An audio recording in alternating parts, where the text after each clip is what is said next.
But I want to bring in former Vikings running back Robert Smith. Robert Smith played for Brian Billick's offense. Brian Billick was my head coach, so I heard tons of stories about Robert, his two-way ability to be a running back and a receiving running back. So in today's NFL, he would be highly garnered in fantasy football. He was a guy that can catch it out the backfield. He can run it. Rob, I want to thank you for joining me on the Ryan Johnson Show. I just want to jump out here, Rob.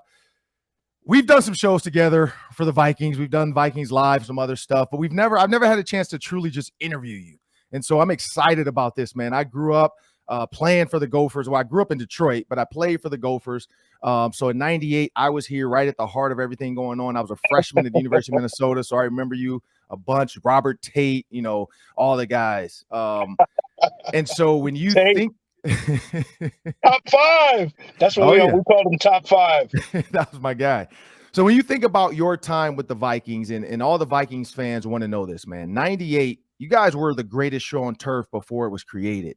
What was that experience like with Randy Moss, yourself, Chris Carter, Jake Reed, and just the aerial assault that you guys had on the league at that point? It's funny. So the season before in 97, I mean, and you said it right there. Like, people didn't realize, having Jake and Chris and Kadri and myself and Leroy Horde, like, we had so many offensive weapons. And I remember, what in between meetings, you go into the players' lounge and you watch ESPN and you're watching the highlights. And I remember seeing all these highlights of Randy Moss during the 97 season. And it's just like, man, this guy's insane. And in the draft in 98 in April, I remember when we picked him up, and I was just like, this isn't going to be fair.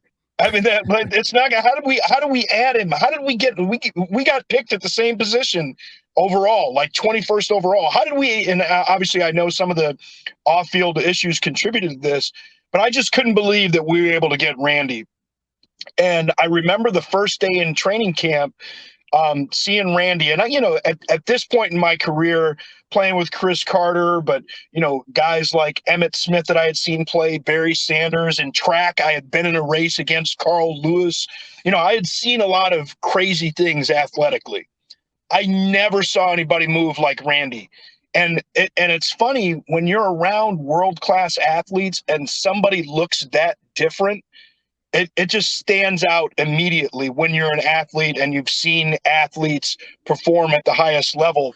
And I spoke to my agent at lunch after that first practice, and he's like, "How did Randy Moss look?" And I said, "I never seen anything like this." And I said, "There's no question in my mind, if he stays healthy, he's going to be a Hall of Famer." And it's not like it was a genius move on my part to be able to recognize that, but that's what really stood out to me, that Randy just looked so different, and obviously on the field we played so different. Yeah, and I mean, honestly, man, I'm looking at the numbers. I've seen them and I've talked about them before, but it's ridiculous, man. When you look at what you did as a running back, I mean, you had 300 yards receiving, 1,200 yards on the ground. So, I mean, you were 1,500 yards of production in that time, but you also had Randy Moss and Chris Carter, man. Like, how fun was that, realizing that you were going to have space on screens? Because when Randy and Chris go on a go route, everybody's got to follow Randy, and you got 3-4, I mean, I've seen catches of him with 3 guys draped on him.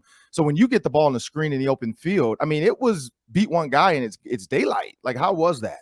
It was insane. I mean, it was just such a fun year, and, just a different feel. Like, in the preseason, we went undefeated in the preseason, which generally doesn't mean anything, but it just felt different.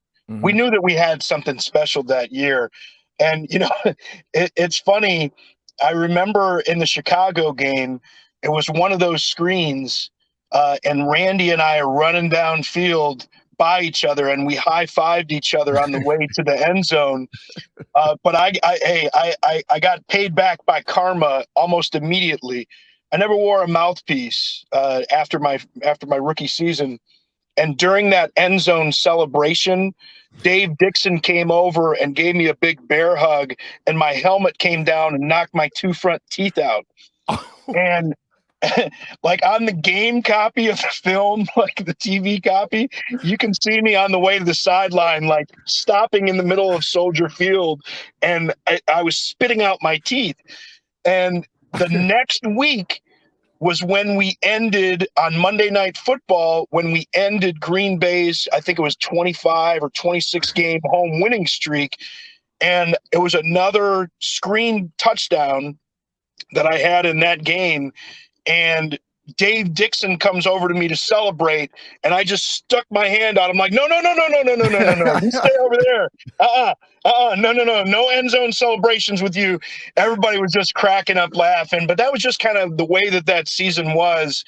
Even when things went wrong during the regular season, everything just kind of felt right. But ultimately, we didn't end up with the prize that we wanted and that we wanted to bring the fans. So disappointing from that standpoint, but a lot of fun.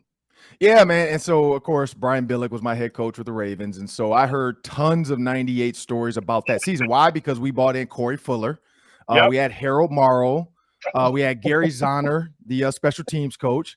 And so we heard tons of Vikings stories. And Brian would always, he would say some weird stuff like, hey, Ron, you were in Minnesota this time. Let me tell you what not to do, in order to make sure, like whether it was guys arguing with each other in the locker room that could, end up being a fight and hurting themselves, or, guys going out too late and partying and having to get a call from the police that we got to come bail you out of jail, at 3, 4 in the morning.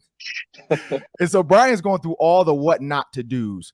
But one thing he did say, and so when I'm thinking about your team, and just like you said, the 15 win season and all that stuff. When you look at the Vikings, the Blair Walsh mission, the kick to the left, when you see stuff like that, does that always bring back memories? And because I know people probably always come back to like, man, the Vikings always find a way to let us down with the kickers.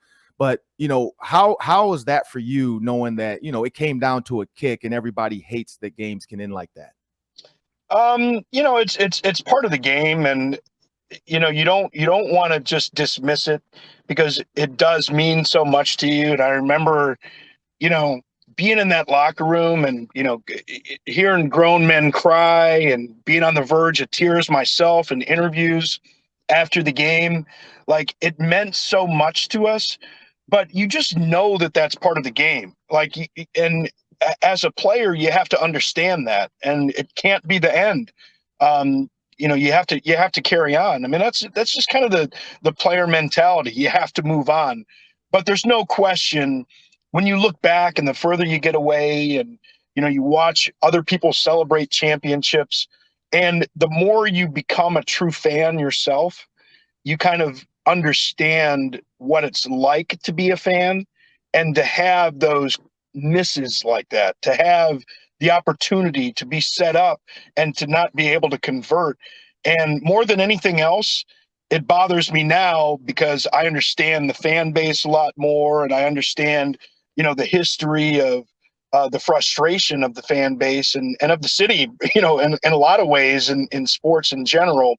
And you just wish that you were able to do it for those people. But you also understand that you have such an opportunity, with the position that you have to use your voice and to be able to impact people's lives. And people say to you, oh, I became a Vikings fan because of you. And, I just remembered this and all these positive things. So you feel blessed, but you wish you could have just converted that one opportunity or those opportunities that you had to win the ultimate prize, not just for yourself and your teammates and your coaches, but for the fans.